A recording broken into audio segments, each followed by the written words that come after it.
Assalamualaikum warahmatullahi wabarakatuh. Pada kesempatan kali ini saya menceritakan kisah karomah Kiai Kholil Bangkalan. Nama Kiai Muhammad Kholil Bangkalan alias Mbah Kholil Bangkalan sudah sangat masyhur tak hanya di Nusantara namun juga mancanegara. Beliau dikenal sebagai seorang waliullah yang memiliki banyak karomah atau keistimewaan di luar nalar manusia. Kiai Kholil Bangkalan sendiri merupakan putra dari Kiai Haji Abdul Latif yang lahir pada tanggal 27 Januari tahun 1820 di Kampung Senenan, Desa Kemayoran, Kecamatan Bangkalan, Kabupaten Bangkalan, Madura, Jawa Timur dengan nama Muhammad Kholil.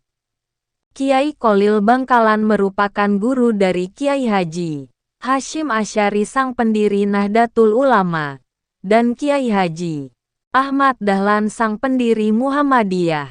Dalam perjalanan hidup Kiai Kholil Bangkalan, sempat belajar kepada Kiai Muhammad Nur di Pondok Pesantren Langitan, Tuban, Jawa Timur pada sekitar 1850-an, ketika usianya beliau hampir 30 tahun.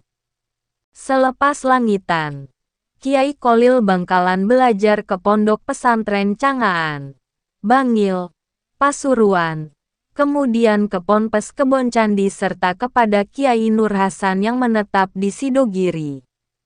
Selanjutnya Kiai Kholil Bangkalan menimba ilmu di kota Makkah selama belasan tahun.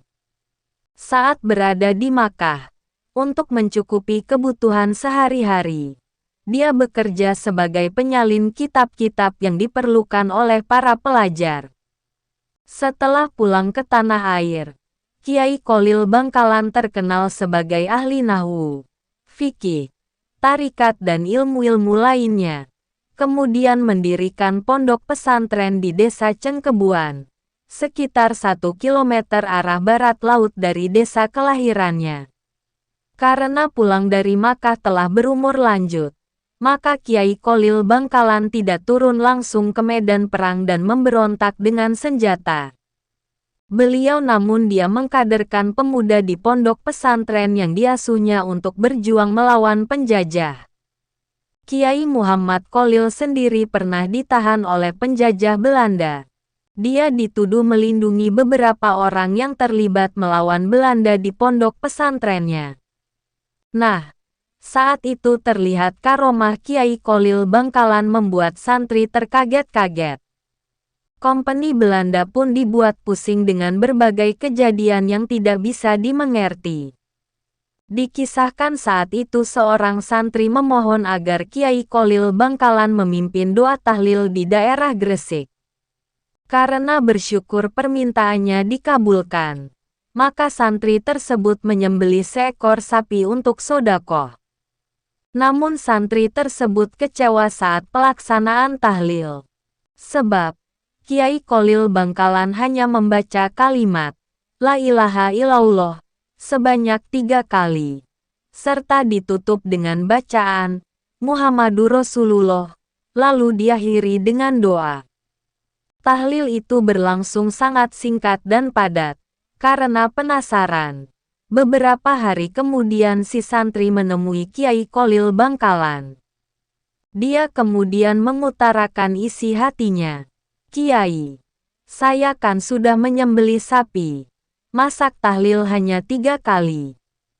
Tanya santri tersebut. Kemudian Kiai Kholil Bangkalan dengan tenang memberi jawaban. Kamu masih punya 1 ekor yang lebih besar kan di rumah.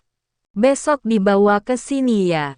Kurang lebih begitulah kata Kiai Kholil, sebagaimana dikutip dari laman Duta Islam. Nah, keesokan harinya santri tersebut kembali lagi menghadap Kiai Kholil dengan menuntun seekor sapi berukuran besar. Besar juga ya sapi kamu.